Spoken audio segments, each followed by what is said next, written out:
I'm Sunny. I'm Randy, and this is Bourbon, Wine, and True Crime, a podcast where three therapeutic but unhinged friends sit down once a week to drink together virtually and discuss true crime. Hello, ladies. Hello. Hello. I feel like, can we just keep unhinged as one of our adjectives for always? Would that work for you? Be less work on my part. Yeah. You're like, and we continue to be unhinged. Welcome to Bourbon, Wine, and True Crime. Festive but unhinged. Festive, but I can't even say it. I'm like fringe and unhinged. There it is. oh, fringe. fringe and unhinged. Fringe, Oh, yeah. that's beautiful. That's beautiful, AJ. Okay, so real quick, I have to tell you guys a story about a phone call that I got. I'm going to make it the shortest version possible, but you know how things when you're a teenager and you become an adult and you're like, that's new information. Mhm. So I got a call from my stepson, and he was panicking because he got home and everything was dark. And he's like, I thought there was a power outage, but there was not. So any guesses for why it was dark in there? He had to turn the lights on? Nope. Good guess, but Fun. Okay. He had closed the blinds. no. Imagine his eyes were just closed. He's like, it's dark in here. His character has zero perception. I can't see anything. So turns out his electricity bill had not been paid. Oh. He thought he set up auto pay, but had missed a step, and so was behind by like 6 months. Yeah. So that happened where I was like, love, you gotta double check those kinds of things. Just when you initially set up, make sure everything goes through. Mhm. And then he's like, well, I thought it was going to be fine because I tried to pay it with my credit card. Just wait. Okay, wait. And he's like, but it didn't work. And I was like, well, what happened? He's like, well, I got a credit card through Sportsman's Warehouse. Oh, But pumpkin. it for some reason it's not working on it. And I was like, right. So wow. Okay. So the way this works is you can actually get a credit card just for that store. He's like, why would they do that? I'm like, that is an excellent question. I don't have a good answer for that, but you cannot use that one to pay this. So anyway, poor baby, he's in the dark. He's got like, $10 in his account until like Friday. Oh. We got it figured out, but it's just the things that you don't know when you're a fledgling baby bird that's Figuring it out. That's doing your best. Oh, poor dude. He's living by himself, right? Yeah, he's independent, and so I'm very proud, but also just moments. Oh, yeah. 6 months behind. Did he say how much his bill was? Oh, yes. Oh, okay. And with that, Cheers. Yeah. Wow, Yeah. that's good. Okay. Hey. So, well, ladies, what are we drinking? Well, Yeah. I'm having a lot of wine because we're gonna share some adult child parenting trauma while we're at it. So What kind of wine do you have? oh, I have the very high class boxed wine, Pinot Grigio. That's sexy. Yeah. Because we're balling on a budget on a box of wine. Balling on a budget. There's nothing I could do. Randy, what do you have? I'm drinking vodka. Eddie and I were trying to like chill out on the drinking during the week, but I'm still in the army, so we are drinking during the week. Fair. I did have to give my liver a chance after coming back from Napa, so this is the dipping back into it here on Thursday. But this is Pinot Noir because that's my fave. Remember when you hated red wine for like years? Until after I was pregnant. It tastes like wood. It did taste like wood. Woody. Well, so ladies, I have a confession that you know how I'm not great with dates, just in general, like, or geography, knowing what day of the week it is, or anything. So well, you're gonna find out, but my case today, I apologize in advance and it makes no sense, but we're gonna do it anyway. So Is this like when I said we should Buckle up. cover 1920s lady gangsters and I Mhm. covered a woman that was born in 1936? Mhm. Okay. Yeah, I would say it's about on par with that. That's about where we're at. So what we're gonna go with is that I did my best. I appreciate that. And I'm glad you're back here. I am hopeful, and we're just glad you're with us and here. Glad And glad to be here. we missed you so much. Yes. I missed you We guys we too. held down the fort, but we missed you. AJ held Um, down the fort. I know. I was just You like, guys are- I'm helping. with the oh my god, wait, hold on. But like were you helping I though? always help. Oh, she totally, yeah. Yeah, we tag team that beats. Okay, so do you guys want me to start the story and then we like figure out why I picked it, or do you want me to tell you why I picked it and was wrong? I think it would be funny if you tell us why it was wrong. You want me to start out with why it was wrong? Mm-hmm. Well, ladies, I thought that next weekend was Easter. And it's not. It's not. That's the next Turns out month. it's not, Next month is Easter. because Nardo got a bunch of Cadbury eggs and I was like, yay. And then it's not that. Easter's in April, right? Sure is. Yep. Okay. So anyway, so what's happening is that we're having an Easter egg. Oh, okay. Yeah, In Okay. March. in March. March. Well, as we record this, it's March 2nd. Yes. So, So it's a whisper. it's it's not even close to Easter. It's like it's not even March. It's just It's like So anyway, it is everything's Easter related. Like 100% of everything that's about to happen is Easter related, and so enjoy that. There's I nothing you guess. could do. There's nothing there's I can nothing do. you could do. Sorry, had to snap Oh. a quick pic for my bonus baby.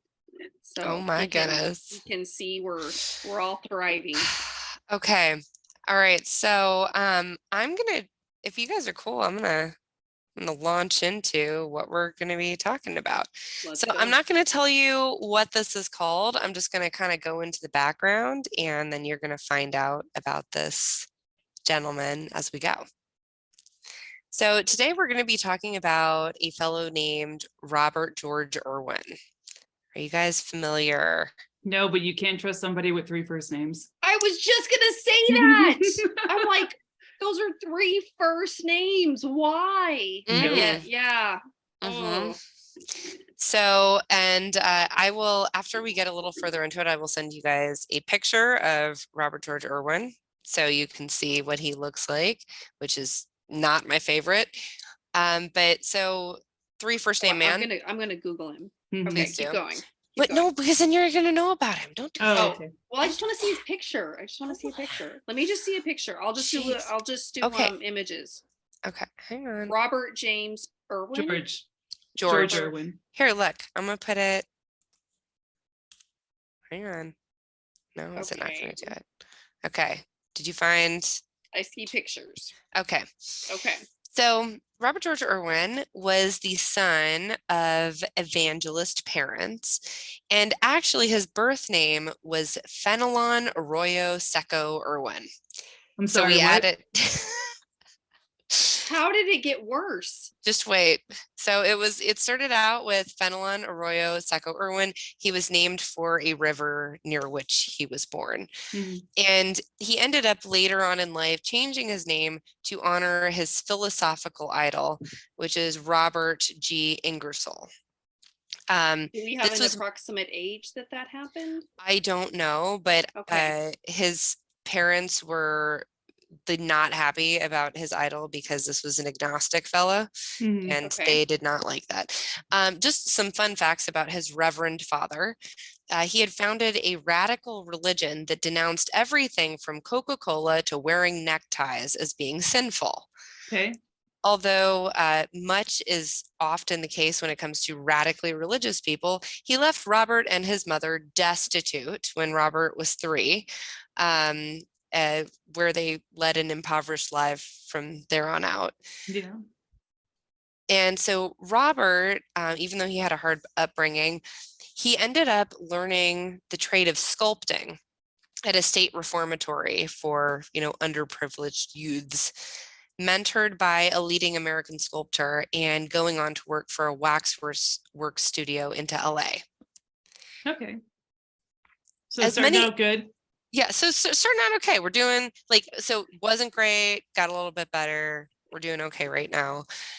And so as many artists are, Robert was considered both brilliant and slightly mad. Mhm. Okay, yeah, that covers it.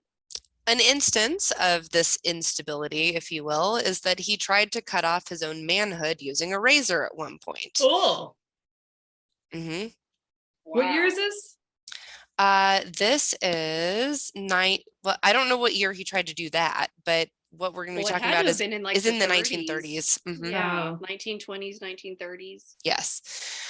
So after he tried to cut off his own manhood, he consented to be committed to a state mental hospital where he initially stayed for a year. Okay. And after he was discharged from the mental hospital, he ended up going to a boarding house that was owned by a woman named Mary Gideon. Never a good sentence. Why? Not in that day and age. Just Yeah, like boarding sent house. Like- to a boarding house by 3 Mm. names, starting with Mary. Just like, Mhm. oh, that's Marys always generally- seem to get the shit end of the stick, don't it's they? not, it's not just a good it's sentence. not good. No, it's not. I feel like that's a supernatural episode. Like they're gonna go investigate at that boarding school.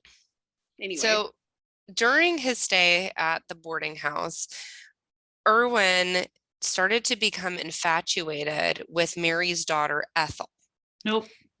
but who, unfortunately, this love was unrequited and she was not interested back. I can't imagine why. Hmm. Let's see. He then continued to have erratic and violent episodes and received further treatment for mental illness for 2 more years at one of the state hospitals in New York. And by then, his unrequited love had married another named Joseph Kudner. Irwin, in his broken-hearted state, made a sculpture of Ethel with a cobra coiled around her neck. Ugh. Huh, okay. You At know that- what? As long as it's your creativity and it's not hurting anybody, right? Be as creative as you want. Great. At this point, he enrolled. However, Yeah, so it's just maybe I'm not saying it's foreshadowing, but it could be. So at this point, he enrolled as a student back in school for theology, but was expelled 10 days before Easter for instability. Hmm. He then rented a day by day room in a house just a few blocks from the boarding house where he was previously staying. I guess at that point he was considering the idea of suicide via drowning, but instead he decided to walk back to the boarding house where he initially had his unrequited love. So this is March 28th of 1937, Easter Sunday, which is not anywhere near now at all. Nope. So, just throwing that out there. or Easter tangential. Tangential Easter adjacent. thing. Easter Yeah. adjacent. We're just Easter adjacent. So the Gideons had originally invited guests for Easter, as was traditional, but the guests, to their horror, walked in to discover the partially clothed bodies of Mary Gideon and her younger daughter, Veronica, in Veronica's bedroom. They had been strangled and Mary had been stabbed as well. Also in the house was the body of a Frank Burns, who was a deaf English waiter who had been stabbed many times. Jeez. Mhm. So obviously there was a police investigation, and an upstairs neighbor, I guess, had noticed that the door was partially open. And so he closed it. So he noticed something was amiss, didn't think anything of it. And then her daughter Veronica had been on a date and returned back drunk. The detectives concluded that the murderer had likely entered the apartment before Veronica got back and was in waiting for her. And it looked like the English waiter had been killed while he was asleep. Jeez. So initially, they weren't sure who had committed this murder. So they looked at, potentially Mary's ex-husband, because it's always the husband, right? But a few days later, they had been persuaded to start to look at Erwin simply because there was a sculpture that was discovered at the scene. What? This sculpture in question, this is what makes this case pretty famous, was carved out of bath soap. What? Yes. So ivory bath soap. So it was carved out of ivory bath soap. Oh, I thought you were gonna say it was a sculpture of his unrequited love. No, it was not a sculpture of the unrequited love. But so then when they went looking for him, he was nowhere to be found. Wait, hold on. Maybe Wait. I missed it, but what did he carve out of the soap? Tell me. Hang on. Hang on. Hang on. The suspense. What is it? Hang on. Let me see if I can find a picture. I can Google it. I'll wait. Hang Elevator on. music. It didn't say. So do you know how they linked it back to him? They knew that he was a sculptor and that was his primary thing and that he had stayed there. So Okay. it was the only thing that made sense. And then they couldn't find Robert when they started to look for him. So wait, I lost where I was. So when they questioned Erwin's psychiatrist, they thought that he was not a murderer. But the investigation continued their pursuit because they said, and I quote, I always say this word incorrectly. I always want to say it's not psychopathic. Is it psychopathic? It's like psychopathy. It's psychopathy. Yeah. But anyway, his background shows that he's insane. So the hunt continues, and so in June, a pantry maid at Statler Hotel saw a picture of Erwin in a magazine and noticed a resemblance to somebody else who was working at the hotel under a different name. And when she asked him about his name and if he knew Robert Erwin, he shortly disappeared. Suddenly, he's making headlines, he's front page news, everyone is after him. What was interesting is a Chicago newspaper had received a call from someone claiming to be Robert and offering to surrender, but they thought the call was a prank. So this was June 25th, 1937. It was Robert. He had called a Chicago newspaper claiming he wanted to confess to the crime, but it was considered a prank. This reminds me of John Wayne Gacy, how he called and confessed, and they were like, "Oh, John. Oh, you look at you, silly." So he then called a different newspaper that did end up publishing his confession. And so this is what he said. "I wanted to kill Ethel, Ronnie's sister, because she was the dearest object in the world to me. I loved her and hated her. I did not wish to kill anyone else. The fact that I killed 3 others was accidental. I accidentally borrowed 3 lives. I accidentally tripped and stabbed somebody else and strangled somebody. You fucking fuck." So I guess he had demanded to see Ethel, and when Mary told him he couldn't, he killed her and then killed Veronica and Frank for fear that they would identify him since they were in the house. He then said, "It is my theory that nothing is lost. That is why I say I only borrowed those 3 lives. I did not destroy them." Shut up. Yeah, so stand-up guy, stellar guy. So the one that ended up publishing it was the Chicago Herald Examiner, and they made an arrangement where they were going to pay him $5,000 for the story and then for him to turn himself in. I'm gonna do a conversion real quick. Go ahead. I'll let you know. Okay. So he went on to explain further how he did his crimes. He first struck and then strangled Mary Gideon. And then after Veronica arrived, he terrorized her, but then strangled her only after she called him by his name, which he didn't know she was going to recognize him.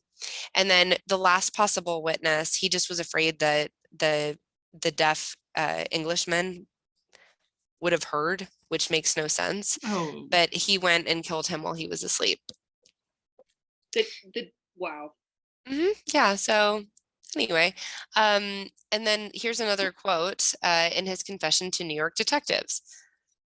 Bob Irwin is nothing. I am only a receiving set, an extremely imperfect one, which can indistinctly tune in the divine mind. You have heard a radio that isn't working well. You turn the dials and get a squawking. Only once in a while can we get the pure, clear music. My whole idea in life was to perfect myself so the receiving set could always get the divine music at its best. So anyway, very stable man, very super stable. Very humble. very. So I did the conversion. So for killing 3 people in today's money, that newspaper was willing to pay him a little over $107,000. I mean, that ain't bad.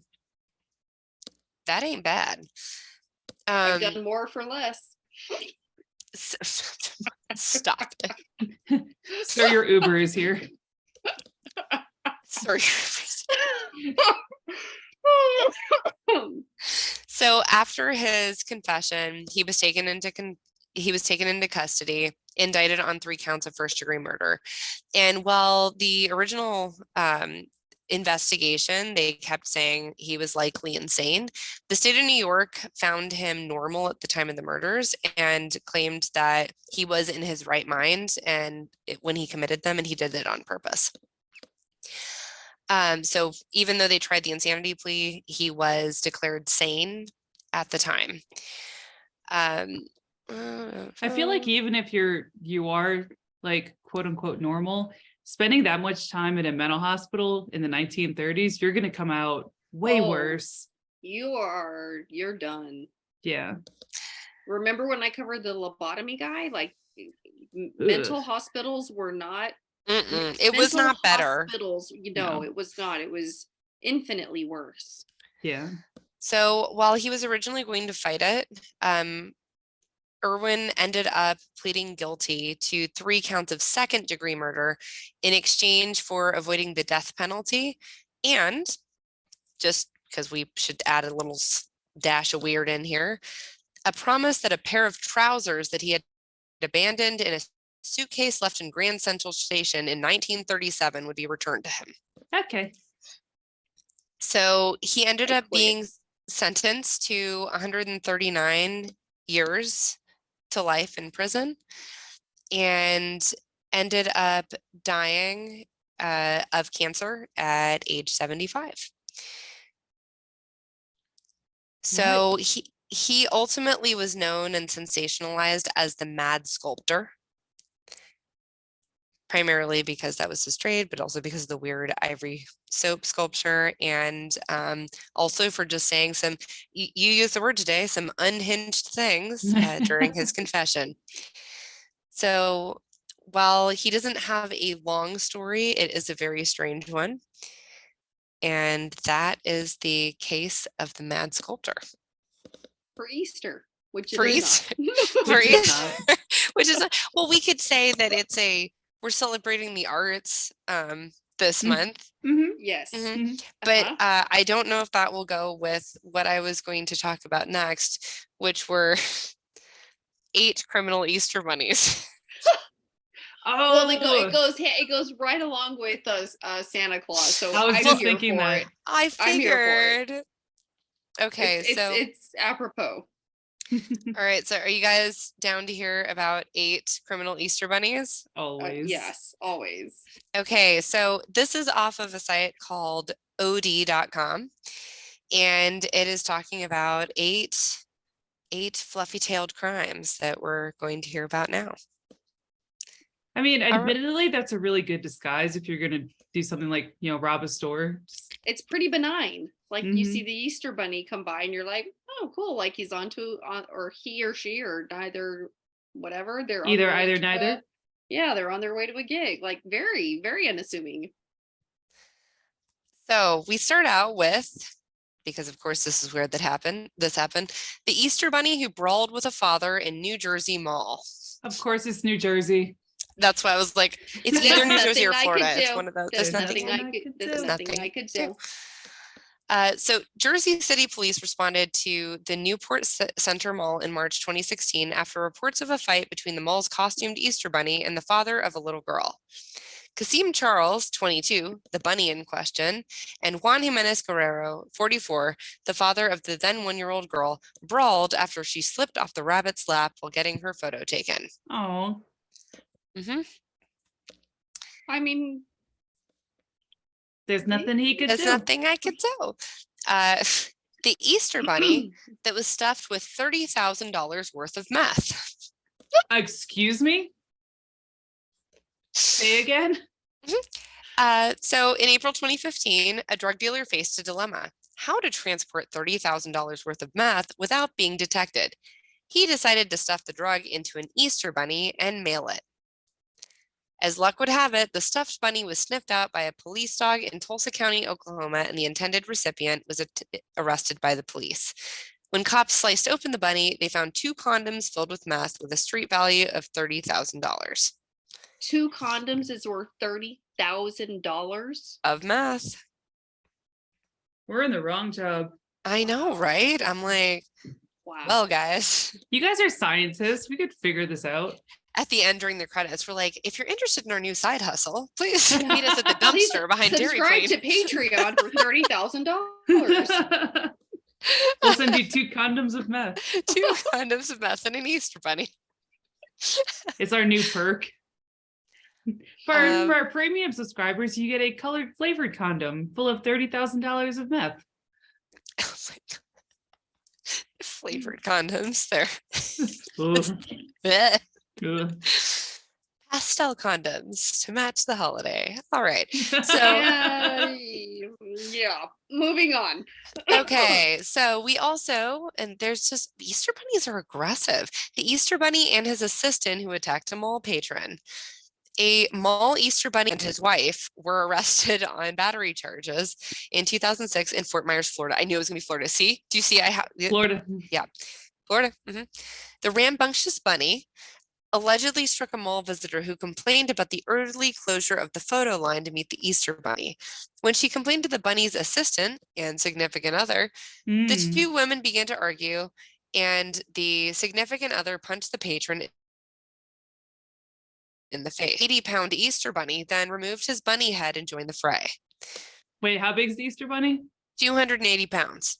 Ooh, Wow. That's a big bunny. the big bunny. It's a big bunny. He's That's a big bad guy. bunny. That's a bad bunny. That's a bad bunny. It's a bad bunny right there. The Easter bunny who assaulted a TSA agent with confetti. No, So- that is particularly egregious because confetti, like glitter, is a STD of crafts. It's it's the STD of crafts. It's That the is horrible. I saw the sign that somebody put up in an Airbnb where they were like, literally no glitter, never glitter. If you put glitter, $2,000 cleaning fee. Seriously, you can't get rid Oh, of it. I saw that it was in Louisiana. It was in New Orleans during Mardi Gras. Yes, that's what it was. Yes. All right. So I'd rather just not rent it out and be like, just no, nope. no, just no. No. So Just no. really quick side story. I really like fucking with people that I like, that like I don't hate, not like we're. So my old company commander, it was his birthday, and I was like, we need to decorate his office. So I got the key and we, broke in with the key. And I bought so much pink glitter. He's one of those like manly men and like I'm a bro. Oh, I remember this. AJ, remind me, I'll send you, I'll have to dig through my pictures, but I put unicorn stuff everywhere, pink everywhere. It was the pink glitter that's the really like super fine glitter. And then also just the confetti that's just like the shredded pieces of metallic plastic. They are still finding pieces of this stuff. This is like a year and a half ago. They're still finding like this glitter everywhere, and I feel bad because now it's a new commander that's in that office, and she's like, "Who put glitter?" Like, it was me. You're like, I would never. No, it was me. It was dope. The pictures were hilarious. He was quite upset. We got him a unicorn cake that he blew the candle out and then immediately smashed on the ground. I know. Come on now, that's good cake. Yeah, everyone wasn't. People were upset, but rude. Glitter is terrible. All right, so confetti assault. Valerie Ball, a radio personality from Kansas, spent 3 hours in the Philly International Airport holding cell in 2011 for pissing off a not too friendly TSA official who didn't find Valerie and her bunny costume funny at all. The bunny lady was wearing fuzzy pink rabbit ears at the time of the incident and was carrying a basket of colorful eggs. After she made it past security and the eggs were safely back in her possession after going through the X-ray machine, a TSA official asked her. The X-ray machine. Oh, yeah. That was a missed opportunity. I am disappointed in that writer. Oh, the X-ray. That is low-hanging eggs right there. Sorry. Okay, continue. The TSA official asked her what was in those eggs. She responded in kind. They're eggs filled with confetti. You want to see inside? Here you go. Let's find out together. And I put it on her head. I didn't think about it. The TSA agent wasn't amused. The bunny lady was put in the airport prison and later charged with a misdemeanor assault. What? They arrested her for that? For putting confetti on somebody's head. Come on, Philly, do better. I know. That's pretty funny though. All of these are so silly. Next we have stop it. No more yolks, okay? I'm done. Here.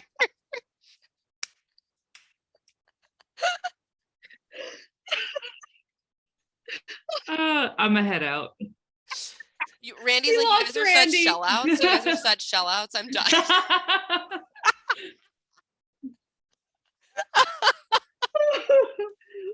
Oh my god. Oh, my cheeks hurt.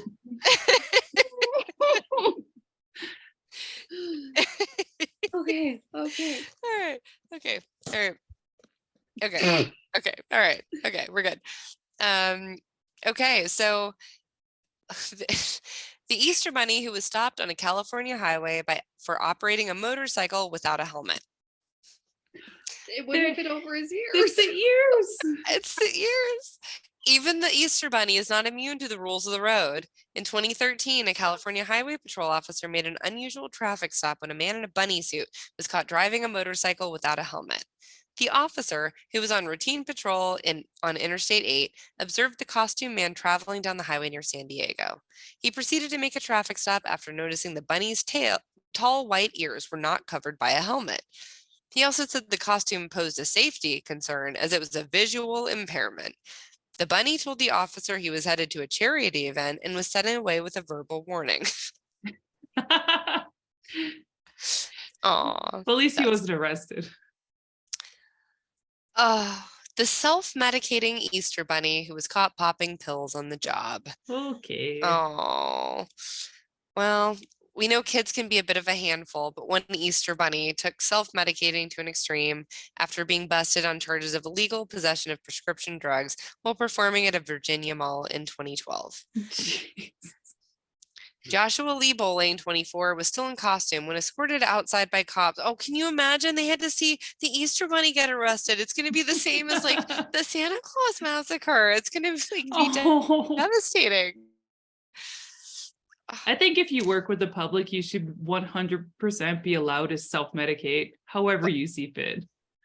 I mean, maybe just amen. Not in front of the public. Yeah, maybe like okay, that's fair. Like away from the public. Away from the public and the children. All I can think of as you're going through these stories, and I pray that someone is listening or either one of you two can completely bring it back to the mall rats when they beat the shit out of the mall Easter bunny. Oh my God. Oh.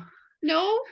I remember Okay, that. I if that's all I do. can come back to is the Easter bunny in the mall rats. Anyway, okay. Sorry. Kevin Smith, Well, I love you. I I'll also marry love you. I'll Kevin date Smith. you. Oh my God. I'm married, so calm down. Did you just You're tell like, yourself to calm down? but also, I might be Baby. Maybe. unmarried, Kevin Smith. I If I happen Can to be. get a Right. DM, what's up? What's up? With my very nice old lady Shaw. Oh, Mm, dude, I'm in a mm. robe. Don't even. It's Love it. fine. That's fine. It's fine. It's fine. So the Easter Bunny who harassed some high school students in McDonald's parking lot. Don't you have anything better to do if you're dressed as the Easter Bunny? Like, No, is that there is the not perfect thing to do. That is exactly what I would do if I were in an Easter bunny harass outfit in a people in a McDonald's. McDonald's parking lot? No, Yeah, specifically high school students. specifically high school students. Absolutely. Sonny, this reminds me of the like your story makes me think of that Darth Vader that we saw on this trip that was like, you had a picture and he reeked of BO. And I was just like, yeah. I'm gonna Nope. go. Not if your arm or armpit or anything related to your arm is going to be anywhere near me. No, Mm-mm. Nope. it's just like a Nope. really dirty Easter bunny that just smells Nasty. horribly, just like all Nasty. matted. Or like, have you guys seen like the old school Easter bunnies that are terrifying? Yes. Like the historical ones. Mhm. I'm imagining that, but like also like it's tattered because it's from that era, but it's now and it just Ugh. reeks of VO. And like, come here, little kid. And you're like, no, I don't got think a- so. I got a puppy in my van. Yeah, no, thank you. So this is so cute. Woodward, Oklahoma police officers went rabbit hunting after receiving a call about a suspicious person dressed as an Easter bunny suit harassing students at a local restaurant. I think it's nice that they called McDonald's a restaurant. Isn't that nice of them? That's nice. That's like a nice, That's what a hopeful. nice reporter, right? Very generous. The police lieutenant said a man in a Mazda convertible dressed in a rabbit suit A Mazda convertible. had allegedly disturbed Well, some I mean the students ears. Okay, that makes sense. All right. Mm, Anyway, mm, okay. from a nearby city by driving around their school bus while it was parked at McDonald's. From an earby city. Oh, I'm on the bandwagon. I love it. Oh, Oh, that's good. I'm here all week. The Oh, puns are endless. they are good. You're being awfully bunny, so it's no, not quite, kind of sort of worked. Okay. I laughed. I lolled.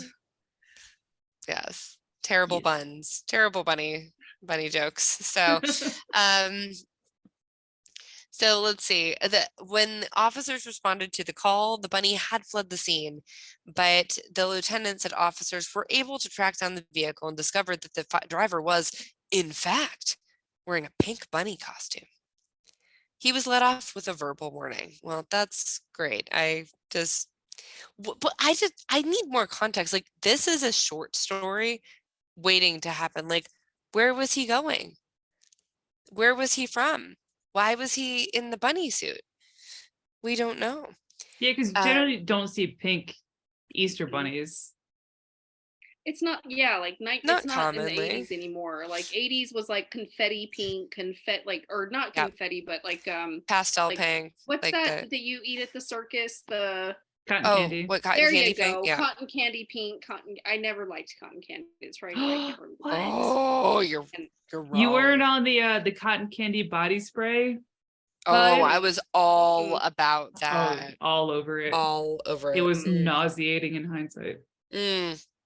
Do you just smell like sickeningly sweet? Here you go, 15-year-old you. Really quick, because I was about to say big fan, but I told the wind turbine joke in a like professional external training recently. Okay, so small backstory. So, like, really quickly, you guys obviously know, for all three of our listeners. So I dropped out of high school as a kid.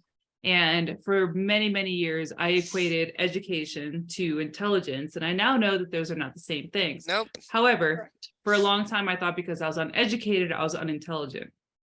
I now know, again, that that's not true. Anyway, so there's a joke, and here I'll tell it to you guys so our listeners can hear it. Okay. All right. So ask me how I feel about windmills. Wind turbines. I know, but it's in the story. Ask me how I feel about windmills. How do you feel about windmills? Big fan. So the joke is, ask me how I feel about windmills. My head twisted around to wind turbines because wind turbines are giant ass windmills, right? Yeah. I didn't know. I thought because I knew what a wind turbine was, that everyone knows what a wind turbine is. And that's not true. So me, AJ, and Sunny are in an elevator in Vegas at like, I think it was after Christmas or anyway. And Yeah. we're drunk. The people in the elevator are drunk. And I'm not at all trying to flirt. I'm just like, I know a dope ass joke. And I turn Let me to tell these, it to everyone. I'm gonna tell it to everybody. So I turned to these like 2 or 3 like very drunk men, and I'm like, ask me how I feel about wind Complete turbines. strangers. Complete Yeah. strangers. I had And no they're idea like, they were. what? And then you just scream. So I'm like, big fan. We get back to, and they didn't laugh, and I think this joke is hilarious. And I get 'Cause back they to just the go, room. what? And then you're like, ha! And then that was it. Like they got no context. We get back to the room because we were all staying in the same suite. And AJ and Sunny, they're like, Randy, not everyone knows what wind turbines are. And I'm like, yeah, you do. They're the big fucking fans. Everyone knows. I told the joke the same, and I told it to the person that told it to me. She's like, no, it's windmills, not wind turbines. And not everybody knows what. If in case you're wondering, a wind turbine is like the big a big ass fan. wind farm, windmill. What's the word for it? I can't think of another They're word. wind generators. Thank Or Not you. not wind generators. They're wind energy savers. It's those Something like 50 that, foot yes. fans Yeah, that they're you see in a huge, field. yeah. So yes, but that's my favorite But- joke. 100% though told that. And yes. Did it go over enjoyed well? Yes, it did. They So knew what wind turbines were. they did. They knew what to, or they pretended to. So, either way, I was happy. All right. I have one last mini bunny crime. And it is the couple who mistook an Easter bunny statue for a prowler. I have another creepy story after you're done with this. Okay. This bunny was not at fault in any way, but was involved in a criminal investigation just the same. A couple in Germany called police on Easter Sunday 2012 after being left frightened by an intimidating prowler near their home. They told officers they were in danger after spotting a tall, shadowy figure peeking through their window. The official call log read, about 1.8 meters tall, yellow shirt, blue check trousers, green rucksack, and a striking face. Once they arrived, officers were quick to apprehend the buck-toothed bunny statue, with one officer adding, "We took him into custody, but he hasn't said much yet."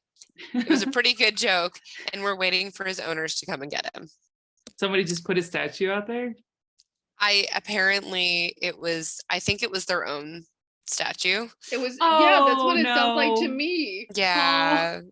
Yeah. So anyway, so those are 8 criminal Easter bunnies to round out our episode that makes no sense in March and enjoy Our Easter So- episode. our Easter not episode. And yeah, It's pre-Easter. it's the Pre-Easter. Easter egg. This is our epis- pre-Easter Easter egg. egg-isode. It's our Mhm. Easter And it was egg-isode. quite excellent. And I loved all the yolks. Ah, Yeah, we're just gonna use those jokes again. we're just gonna Recycle. use them. But Yep.